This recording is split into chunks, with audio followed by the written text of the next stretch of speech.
নমস্কার বন্ধুরা, দিতির রান্নাঘর উইথ ব্লগ চ্যানেলে আপনাদের প্রত্যেককে স্বাগত।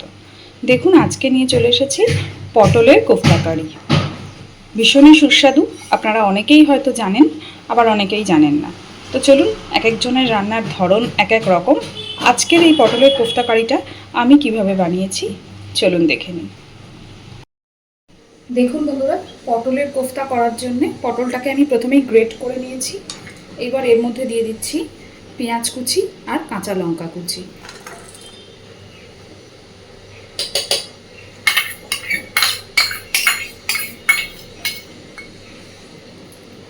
আর দিচ্ছি খানিকটা মুসুর ডাল বাটা।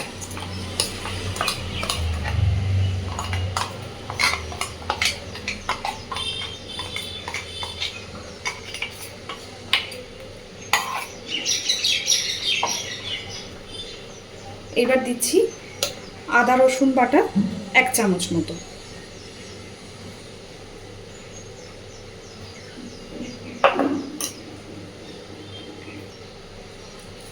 দিচ্ছি 2 চামচ মতো চালের গুঁড়ো।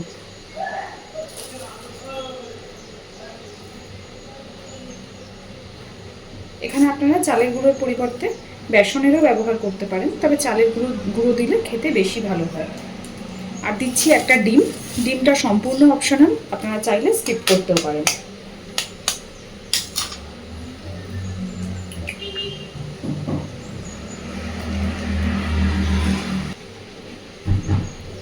এবার দিয়ে দিচ্ছি পরিমাণ মতো লবণ।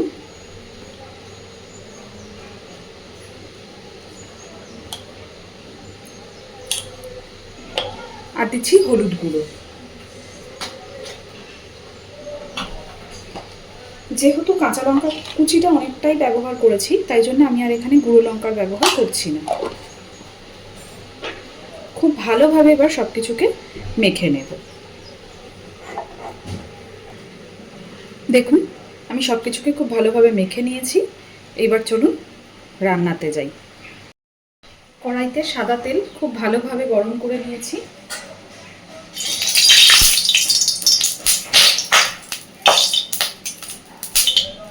এইবার সমস্ত কোফতাগুলোকে আগে ভেজে নেব।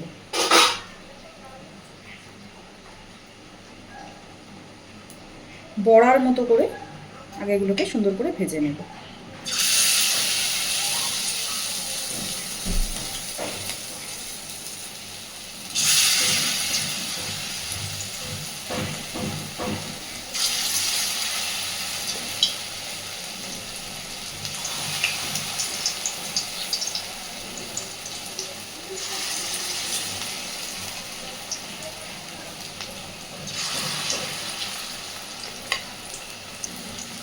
এক পিঠ ভাজা হয়ে গেছে, আস্তে আস্তে করে উল্টে দিচ্ছি। ডিমটা দেওয়ার কারণে দেখতেই পাচ্ছেন বেশ কি সুন্দর ফুলে ফুলে উঠেছে। এইভাবে এই কোফতাটা বানালে কিন্তু খেতে অসম্ভব ভালো হয়। এটা আপনারা ডালের পাতেও খেতে পারেন শুধু এইভাবে, বা তরকারি করলে তো খেতে অসাধারণ হয়। তো এইভাবেই আমি সব কটাকে আগে ভেজে তুলে নেব। দেখুন বন্ধুরা, সমস্ত কোফতাগুলো ভেজে তুলে নিয়েছি। তারপরেও কড়াইতে যথেষ্ট পরিমাণে তেল আছে, তাহলে বুঝতেই পারছেন এই রান্নাটাতে কিন্তু এই কোফতাগুলো ভাজতে খুব বেশি তেল টানে না। এইবার আমি ফোড়নে দিচ্ছি একটু আস্ত জিরে,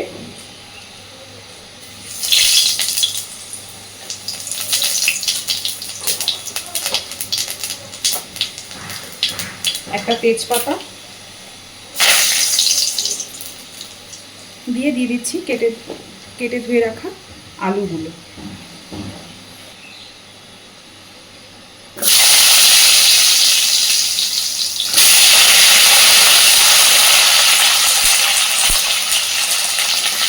খুব ভালোভাবে আলুগুলোকে একটু ভেজে নেব।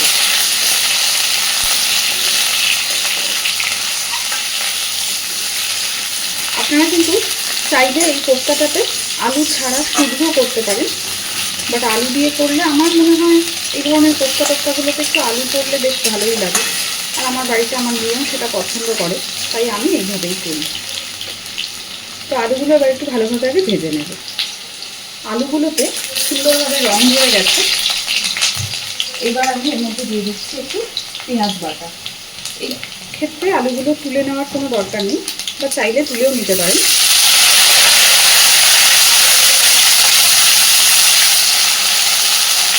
মোটামুটি 3 চামচ মতো দিয়ে দিলাম পেঁয়াজ বাটা।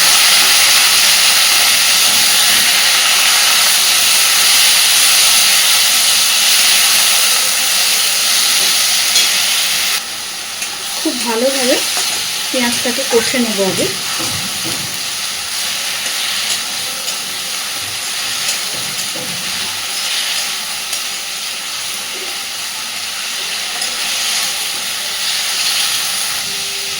পেঁয়াজটাকে আলুর সাথেই সুন্দরভাবে ভেজে নিয়েছি, সুন্দর কষে নিয়েছি।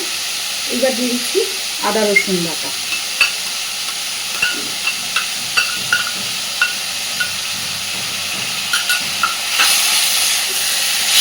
আদা রসুনের কাঁচা গন্ধ চলে যাওয়া পর্যন্ত কষে নেব।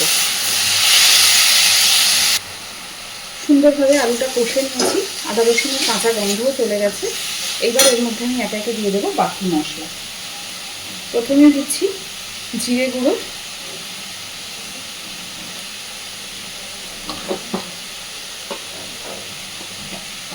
দিচ্ছি হলুদ গুঁড়ো,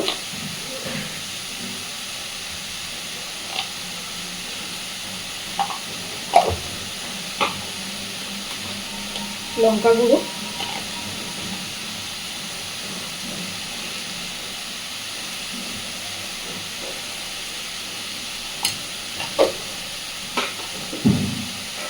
এবার দিচ্ছি ধনে গুঁড়ো।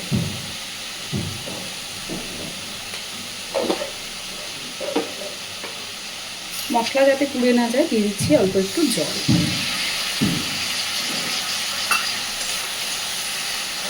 সুন্দরভাবে এবার মশলাটাকে একটু কষে নেব ভালো করে।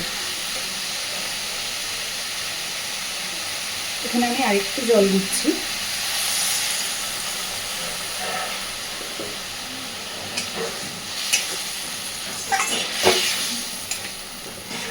পুরোপুরি মশলা থেকে তেল ছাড়া পর্যন্ত সুন্দর করে কষাতে থাকবে।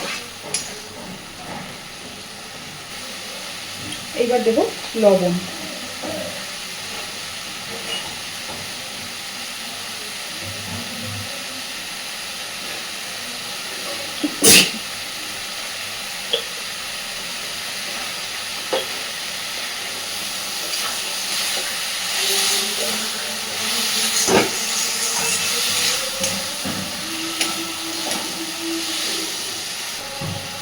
দেখুন মশলার সাথে আলু খুব সুন্দরভাবে কষে নিয়েছি, মশলা সুন্দরভাবে তেল ছেড়ে দিয়েছে।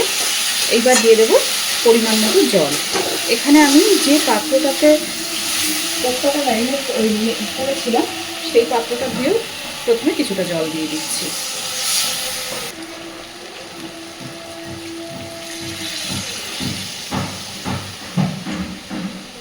লাস্টের দিকে অনেকটাই পাত্র গায়ে লেগেছিল, ওই জন্যে। আর ওইটাতেও যেহেতু আদা রসুন বাটা ডিম সব কিছু দেওয়া ছিল, তাই সেই পাত্রটা ধুয়ে জলটাই ব্যবহার করেছি।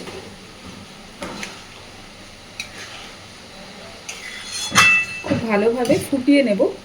মোটামুটি আলু 80% সিদ্ধ হওয়া পর্যন্ত ভালো করে ফুটিয়ে নেব, কারণ কোফতা দিয়ে তো বেশি ফোটানোর দরকার নেই।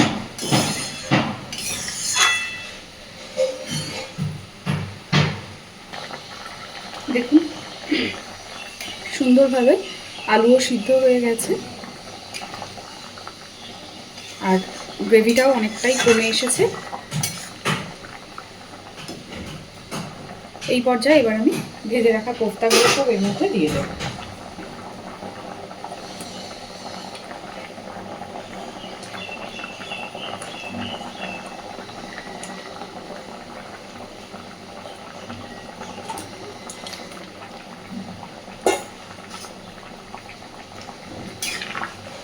কোফতাগুলো দেওয়ার পরে জাস্ট মিনিট 2-3 মিনিট মতো একটুখানি জাল দিয়ে নেব, কারণ এগুলো ঠান্ডা হলে অনেকটাই ঝোল টেনে যাবে।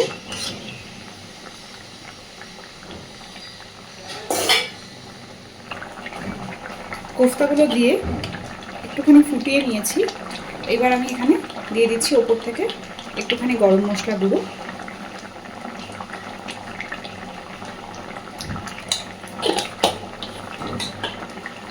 আর দিচ্ছি একটু ঘি।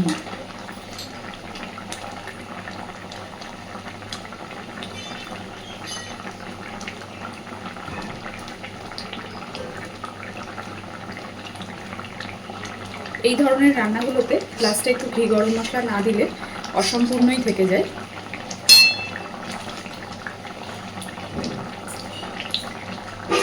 এবার খুব ভালোভাবে সব কিছুকে মিশিয়ে দিয়ে গ্যাসের ফ্লেমটাকে অফ করে নিচ্ছি। আর এইভাবেই ঢাকা দিয়ে মিনিট 10 রেখে দেবো, তারপর সার্ভ করব। তো আমার আজকের এই পটলের কোফতা কারির রেসিপিটা আপনাদের কেমন লেগেছে অবশ্যই আমাকে জানাবেন। আর এইভাবে কিন্তু বাড়িতে ট্রাই করতে ভুলবেন না। গ্যাসের ফ্লেমটা অফ করে দিলাম। আর যদি আপনাদের আমার এই রান্নাটা ভালো লেগে থাকে, আমি অনুরোধ করব একবার এইভাবে বাড়িতে ট্রাই করে দেখবেন, খুব ভালো লাগবে। আর প্লিজ আমার চ্যানেলটাকে লাইক, শেয়ার এবং সাবস্ক্রাইব করে আমার পাশে থাকবেন। এতক্ষণ আমার সাথে থাকার জন্য অসংখ্য ধন্যবাদ।